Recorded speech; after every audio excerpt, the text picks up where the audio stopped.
Hey everybody, welcome back to the video. My name is Matt and you're watching Just a Farm Dad. I'm down to the last 3 circuits in this garage. I have a washer and dryer that needs to be installed. We're going to put 2 outlets in today, plus the washing machine box. This video should include everything that you need to know about how to install your electrical and your washing machine box. These are valves with the arrestors on top. I went with this style made by Odie because your washing machines have those quick on and off valves, and these arrestors help with the pressures and help with the knocking and things that go on with those fast acting valves on your washing machine. We're going to mount this up on our studs. We're going to install a Studer vent approximately up in that area right there. First thing we're going to do is drill holes for our electrical wire. Right here I have 10-2, that's going to be a 220 outlet, and I have 12-2, which I'm going to be running to the washing machines.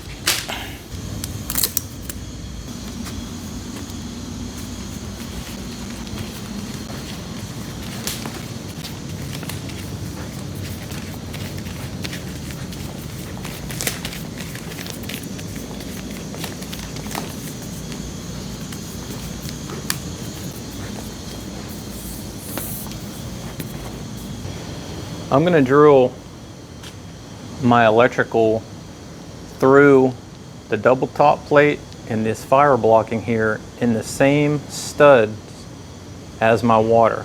I figured I would do this because the electrical cables have the sheathing on the outside, so if for whatever reason water does leak or something, the wire will be protected in the sheathing.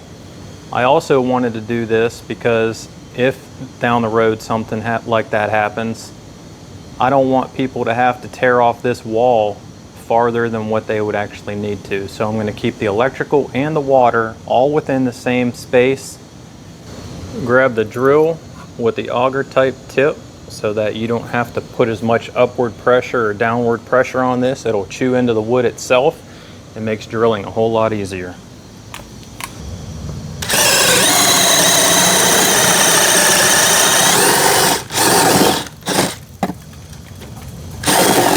I'm using a 3/4 inch bit.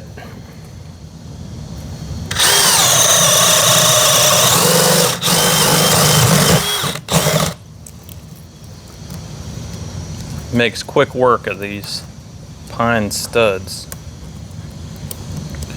This section up here is where my Studer vent's going to go. I have a vent that's going to mount flush against the shiplap. It's not going to have to breathe to the outside. I'm not going to have to drill a hole to the outside of the building. Everything is going to be right here within my height, so that if something happens to my vent, for example, it's spring loaded, if something happens to that where I start getting the sewer smell or something, I can replace that vent right here on the inside of the laundry room. All right, we got everything vacuumed up. Let's route our wires where we want to route them. This is, again, a 10-3 wire and a 12-2 wire with ground. I'm installing a 220 volt outlet for the dryer and a 110 outlet for the washing machine.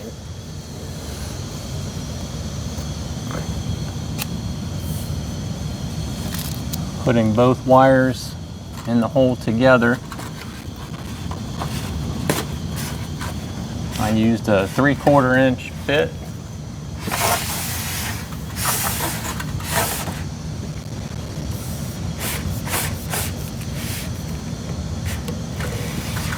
And that's going to accommodate both wires.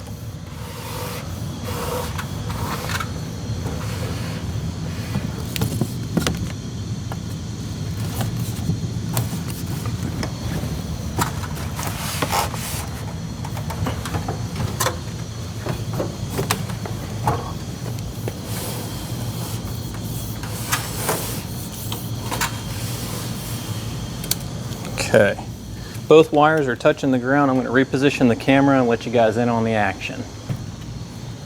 Let's drill some holes for our Studer vent. we're going to start from the vent side first and then work our way towards the washing machine box. If you work your way the other way, you're going to have issues.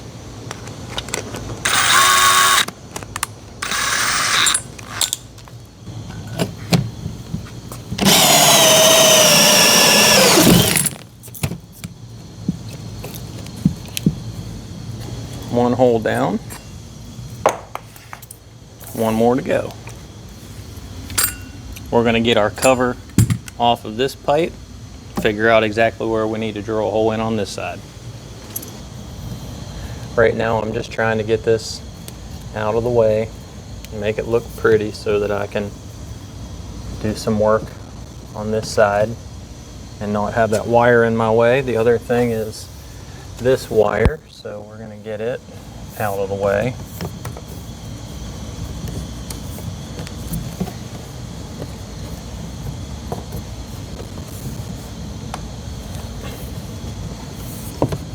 And run it through our pre-drilled hole here. I'm going to put my outlet one stud over just because I like the idea of having the outlet separated from these water lines. These are 3/4 inch hot and cold.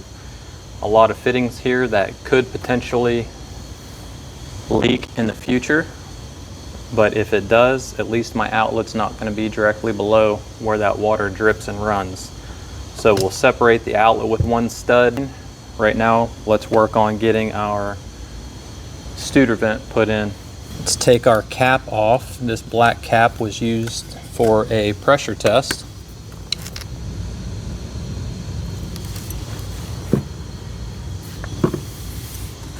Let's get our plumbing glue and primer.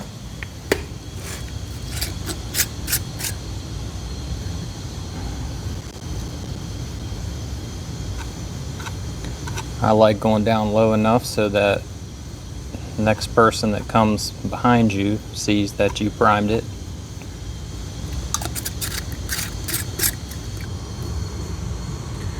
I'm just essentially taking the outer diameter of this pipe, transferring the outer diameter across, and the lower bottom side diameter across to the stud, finding the center point and taking my hole saw and drilling through here.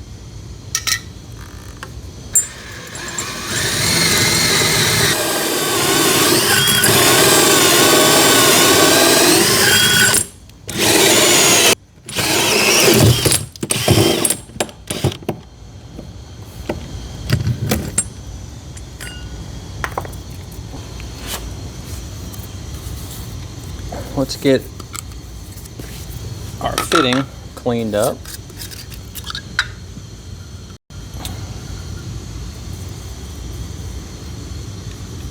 Just spilled that on the floor. It's alright. This purple primer is pretty strong stuff. It'll take all the oils off of the PVC and be a real good cleaning.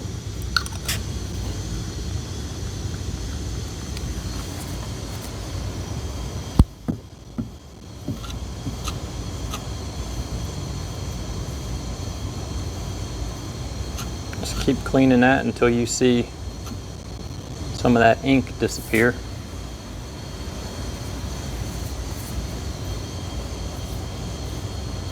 Go up about an inch.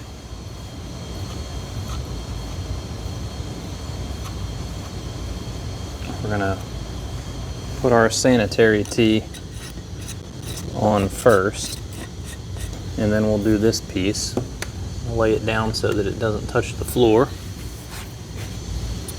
I have this product here. It says Odie also, and it's called Rain or Shine. But we're working indoors today, so it's shining. Put some on that end, on the female end, and we're going to put some on the male end. And when you do this, you want to do about 1/4 of a turn to make sure it's sealed And hold it for about 10 to 15 seconds. Let's go ahead and position this in first. That way it's kind of here and ready. And then I'll take the glue right down here and I'll apply it from this section. That way I'm not taking too long to mate these two pieces together. Put our glue on this side. And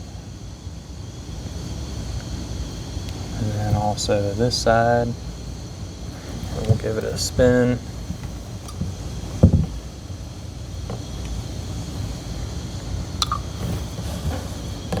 And when I do it, I like to press this in, give it a twist, and I like seeing the writing facing me so that I can take a quick reference and say, okay, this is 2-inch silver line PVC schedule 40, 280 PSI. I like to visually see that. That's good to go. The next thing we're going to do is zoom out on the camera. We're going to move up here to the top of the pipe and we're going to get the Studer vent installed. I'm just going to put a mounting block in behind. I'm going to screw right into the middle of the box.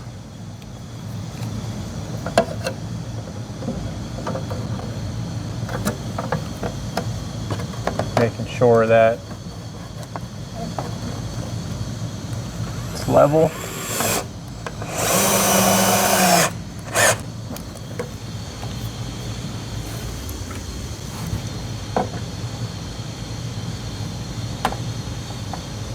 Okay.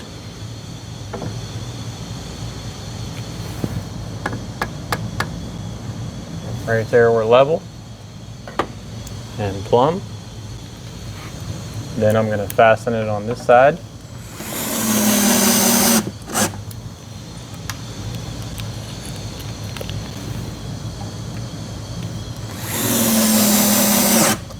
We're going to take our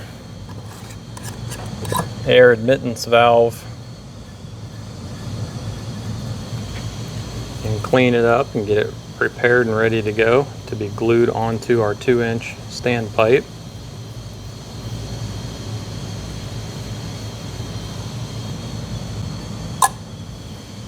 Give that a second to dry.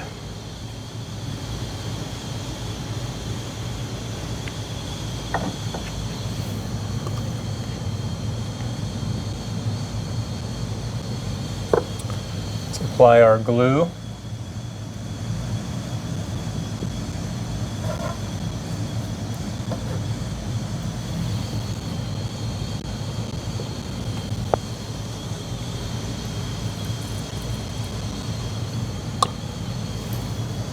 Give it a quarter turn.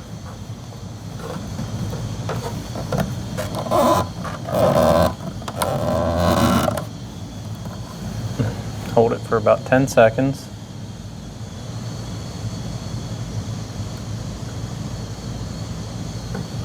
That makes sure that when you let go that it doesn't pop off.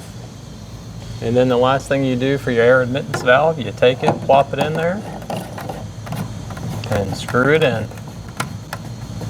Okay, that's how you install your air admittance valve. We're going to go back down, start on our horizontal run over to our washing machine box. This is a brand called Odie. I picked it up at a local plumbing store, which is going to be a little bit better than your big box brands. And it comes with the whole kit. It comes with the box, the straps, the valves with the arrestors on the top, and the plug for your pressurization test. This washing machine box needs to go up about 42 inches from the bottom. I have a line marked here. It's in my way. I'm going to bring this washing machine box up slightly above 42 inches. And I want to make sure that when I go from 3/4, I'm going to have a 3/4 to a 1/2 inch 90 coming across this way. I want to make sure there's enough room underneath here that when I come across that I can throw another 90 on and come right up underneath onto the bottom of those valves and do my crimps right here. One important note on this, as I've mentioned before, this section of pipe that's about to come in right here needs to be 2 times the diameter of your sanitary tee or your pipe. So I'm using a 2-inch pipe.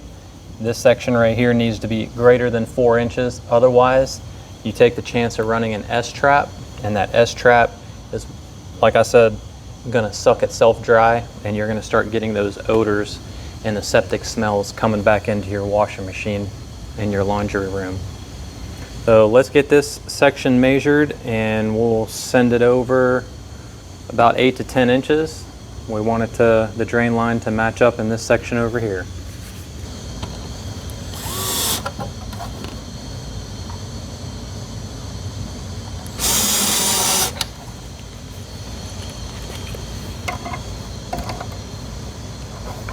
This will just give me a rough idea of the measurements that I'm gonna need for my pipe. Somewhere right in this area should be fine. So we'll mark it right here. And that's why we don't fasten our washing machine box down and work from that way, because there's too much room for error on this. You work towards the washing machine box, not away from it.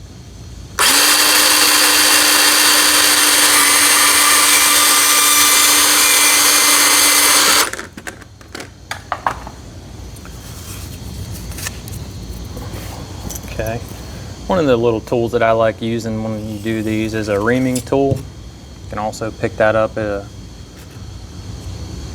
plumbing store or hardware store. Just a little tool, let you come across the outside and kind of chamfer the end a little bit so that it doesn't push all the glue out of the way.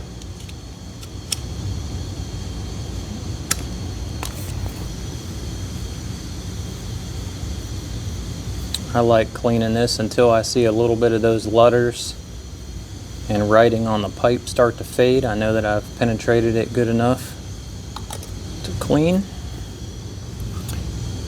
We have that sanitary tee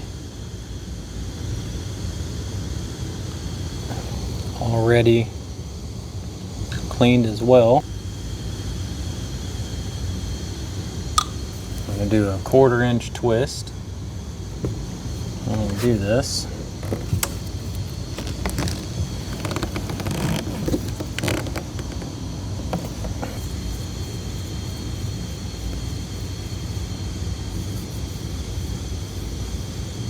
You want everything cleaned.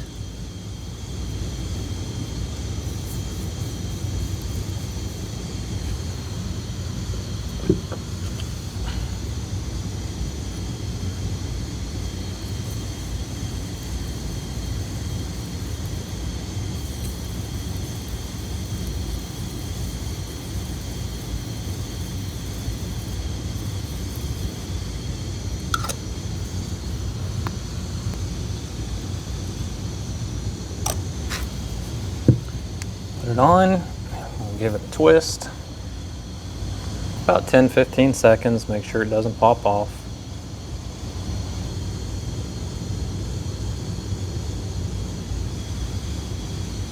Glue on this end, we'll do the male end. And we got to remember on this part here, this is the part that I want a finger width in the back. So you come back and do a finger. We're going to hold it right there.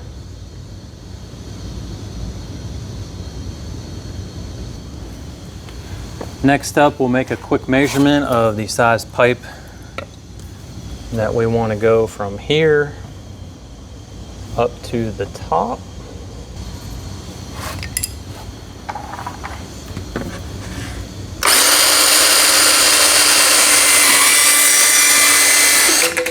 Take our reaming tool. chamfer the edges.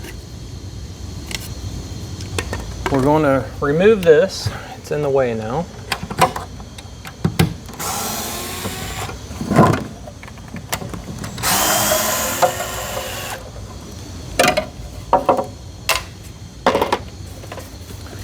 Let's get both sides of this primed. Okay, let's glue up the end here.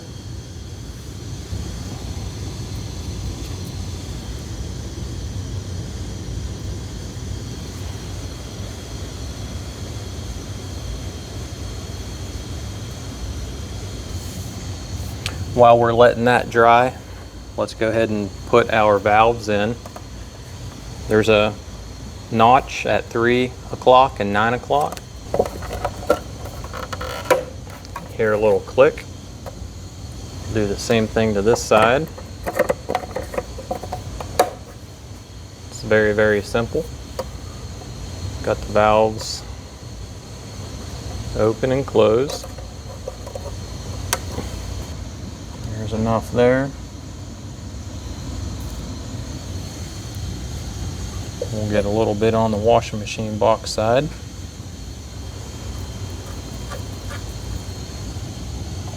We're going to put it on and twist it into place. There we go. Let's hold it in place. What you see here, there's a couple different kinds. You can get a shark bite style that's on the bottom of your valves, or you can do the crimp style. I went with the 1/2 inch PEX crimp style.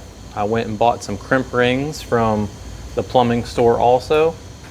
And while we're here, let's put our straps back in and we can go ahead and get it mounted onto the wall here.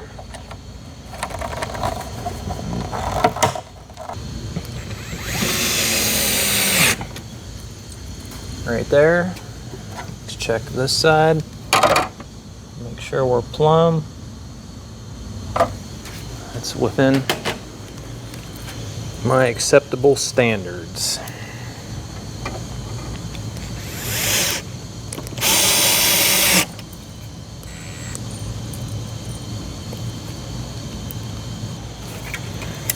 Got some plastic here that they missed, so just take that reaming tool, cut that plastic off and clean that up. Looks good. This will just get slapped on right here after you get your shiplap or drywall or whatever it is up there that you want.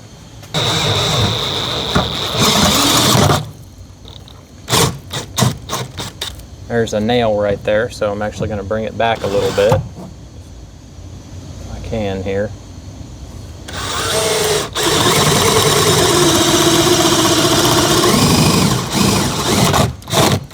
Okay, and then right below that, we're going to do the red.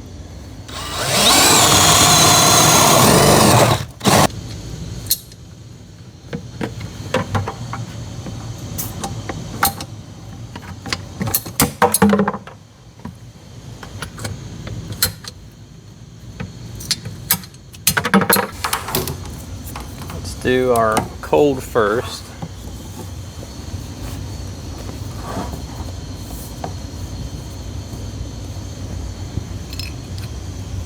Roughly right there.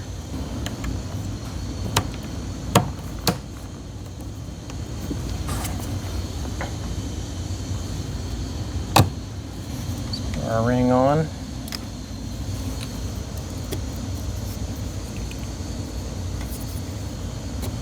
Our fitting.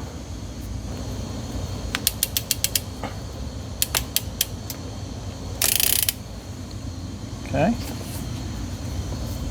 PEX fitting on. This is another 90, a 3/4 to 1/2 inch 90. Slide your ring on first. You want to come down until you're about 1/8 of an inch above.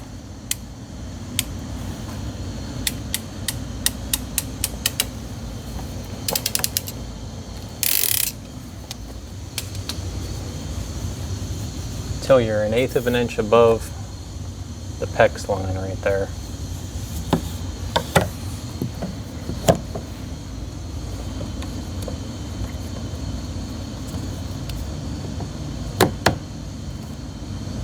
Okay. Crimp this one.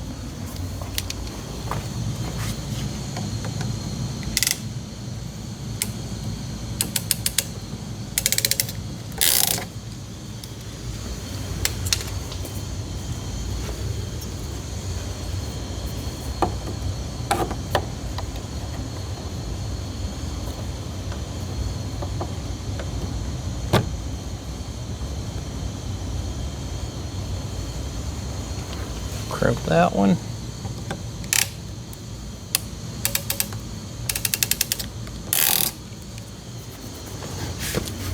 And then that should have lined us up perfectly with where we need to go. And if it's a little bit long, we can always trim it. So we're going to grab the 1/2 inch to 1/2 inch 90s.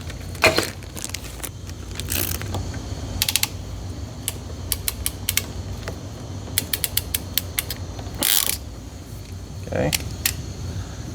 Next up, the red.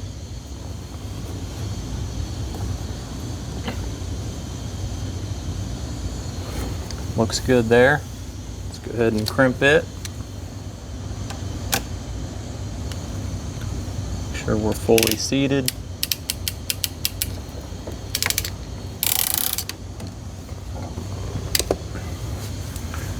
And lastly, we're going to connect this section right here.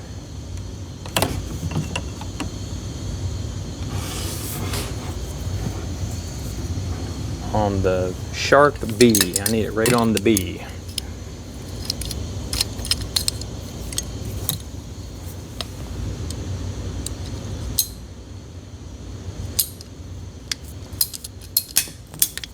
Let's make it on the L on potable.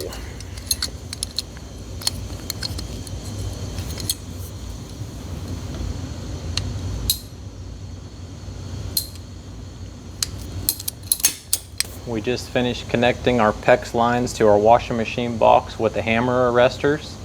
I went with the crimp style hammer arrestors rather than the shark bites because I have heard from experienced plumbers that if you go with shark bite styles on the bottom side of these hammer arrestor valves, that they do tend to degrade over time and cause leaks. So I went with the crimps.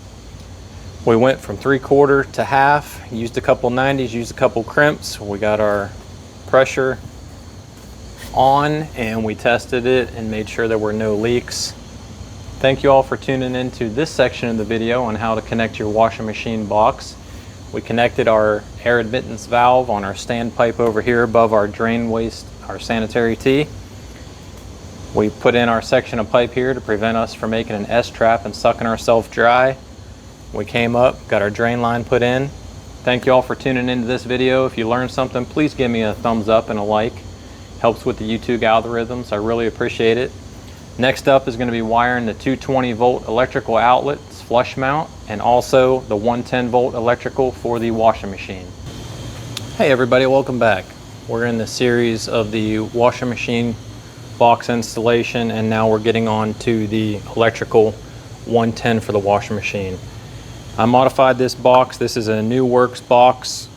It had the ability to use the nails to push into the stud, but because I like everything compact and I decided that this is where I want my box right beside my washing machine box, I had to take the nails out and drill 2 holes on the side of the box to mount it to the stud. We're going to go ahead and mount this and get this electrical done.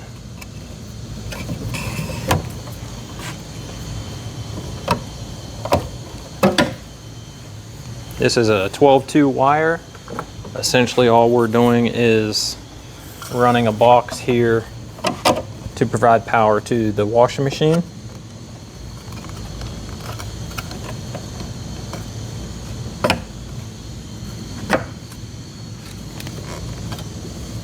I want it sticking out about 1/2 inch. And we're going to go ahead and trim this because it's too much wire and it's in the way.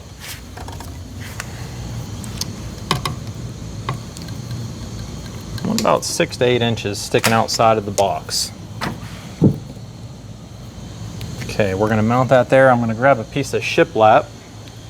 That's gonna be our finishing product. Comes right out there, and that is flush with our shiplap, so we're gonna leave our box right there. Grab 2 mounting screws.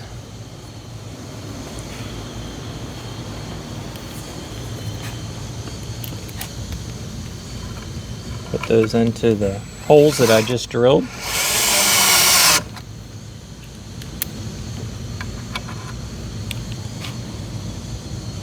Making sure that it's equal distance on both sides. Next, we're going to go ahead and split our wire.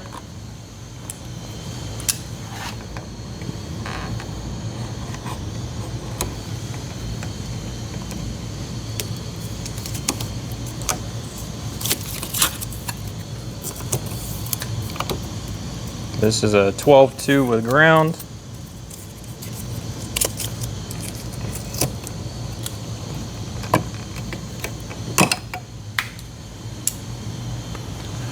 We'll grab the wire strippers from Klein Tool. Makes quick work of this stripping. Okay, we have a GFI. On these GFIs, you have a line and a load. Since we are not going to have multiple loads, we're going to go ahead and put this on the line side because that's power coming in. So you have a hot and you have a neutral. Your white goes to your silver screw and your black goes to brass. Now remember B and B, black to brass. And then your ground lug is a green ground screw, and that's going to go on the bottom as well. Whenever you install these, you want to make sure that you're twisting the wire in a clockwise direction, because the clockwise direction ensures that whenever you go to tighten your screws down, that you're not pushing the copper wire off of the screw. There's our green ground. Give that a twist and get it on there.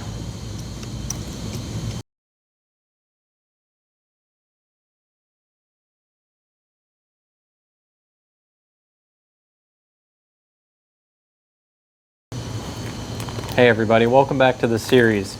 Right now we're going to jump into how to install your 220 volt receptacle, and it's going to be a flush mount style. Get yourself a metal box with the knockouts all around. You can either mount it to the sides to your stud or directly to the back with the back brace. You got 2 mounting screws on the top and 2 mounting screws on the bottom. The receptacle is going to sit in there just like that. 2 screws hold it in up here, 2 down here, and a grounding screw. You have a ground wire that goes here, your white wire here, and your 2 hot legs here that offer 110, 110, your neutral that runs back to the panel, and then your ground. Once we finish installing that, we're going to put this nice cover over top of it. This is for a 220 volt outlet for a dryer. This is a 3-pole, 4-wire type receptacle. It's going to have 2 hot legs, a white and a ground. My final product is going to be shiplap on the wall, so I want it to be flush mounted with my shiplap. So you're going to want it about a 1/2 inch out from your studs. That way when your shiplap gets laid, it's going to be flush. The other thing to keep in mind is so that you don't have to trim 2 separate pieces of shiplap, because you might have put it on the seam. Now you have to cut 2 pieces around your box. I positioned it to where this shiplap is 7 inches wide. I want this receptacle outlet box to be between 7 and 14. So these lines right here is 14's the upper limit, 7's the lower limit. I'm going to mount this box right here at about 13.5. Nothing in the code book says that this has to be a certain height or distance off of the floor. It's nice to keep it about a foot off of the ground is what I like to do. The only thing the book says is that this outlet needs to be within 6 feet of the appliance. That's easy to do if you're doing your proper planning. Let's get this block securely fastened.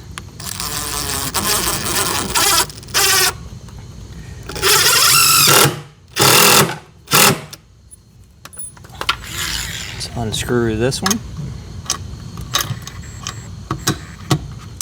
This is just temporarily holding that for me so that I could get my spacing right.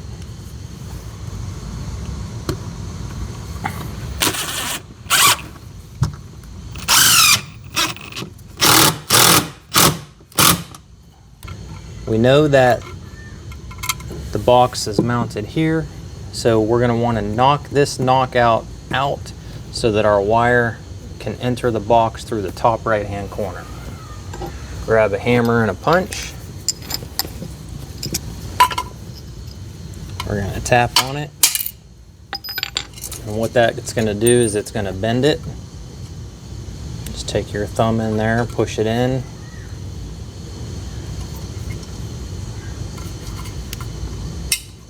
Move it a couple of times and it should twist right out for you. Slow and steady wins the race. Okay.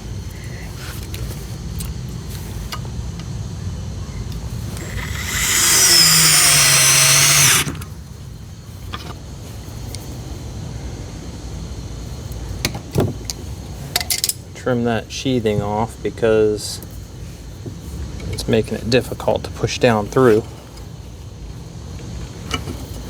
Okay, there we go.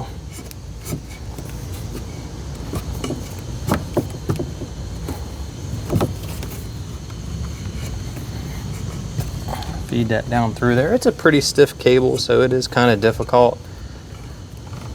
A little bit of muscle and you'll be able to get it down through there. Okay. And then with these, I like to fasten a staple within 6 inches of the box.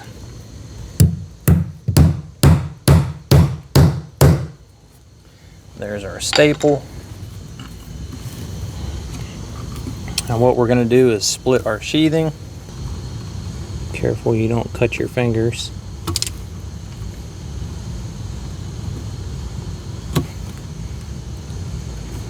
This is 10-3 with ground.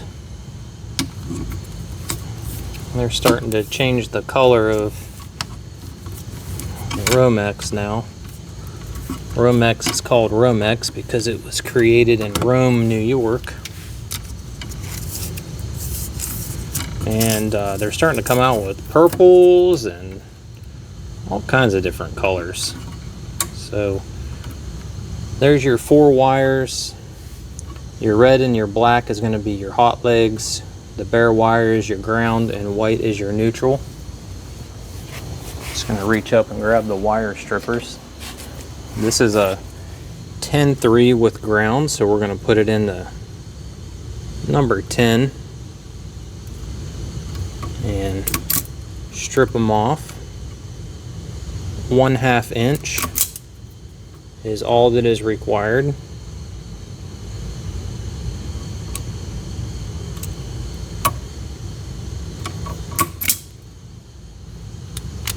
Green ground wire. When you do these, you want to tighten it down, give it a little bit of a wiggle,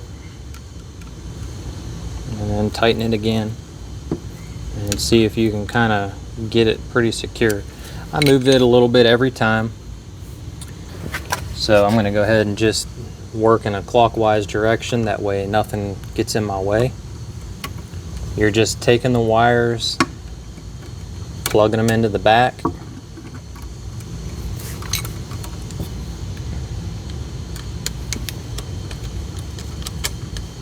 You don't want to strip more than 1/2 inch, because if you do more than 1/2 inch, your bare wires are going to be exposed on the back side of the receptacle, and it's just an unsafe practice. So there's a red wire. I I usually do it 3 times. That's good. Next up was our white wire. It's going to go down here. Another way to tell that this is the white wire is the silver screw. The white wire goes with the white bright silver screw. I have to say I am not a licensed electrician, so watch this video for entertainment purposes only. If you are unsure about how to do this, please consult the right person and hire the right person. And be sure to follow all local building codes. I live in a county that doesn't require me to follow the code.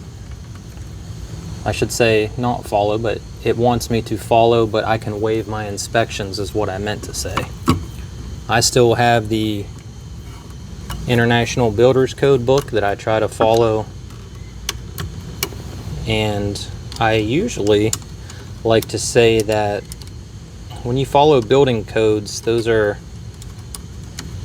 general practices. That is the bare minimum standard, let's put it that way. Anytime the government's involved, it always gives you the minimum standard. And there's nothing wrong with being in the trades, but when you do it, try to go above and beyond the standard.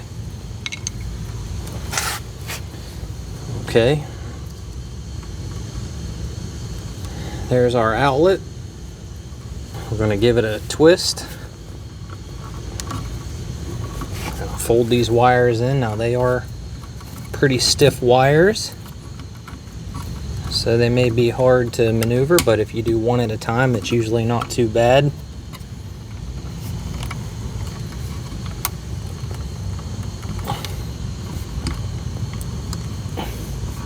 And the other thing about these is that when you get it pushed in there, typically you get it that close, you get your mounting screws, and the screws will help you pull it in.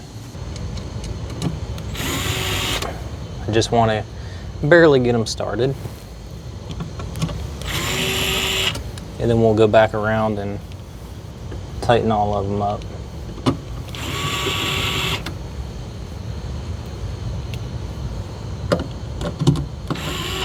I'm going to push mine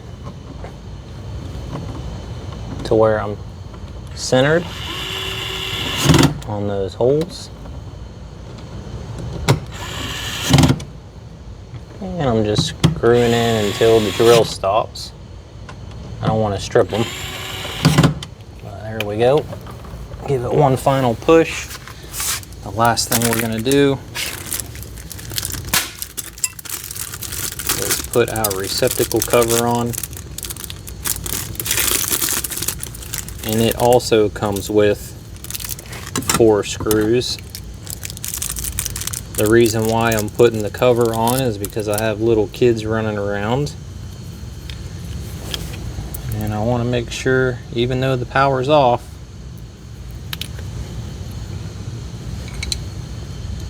just want to make sure they don't get their hands in here and get cut or put anything in here that might hurt them.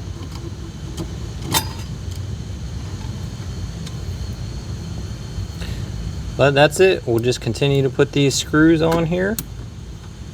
That's how you install a 220 volt outlet.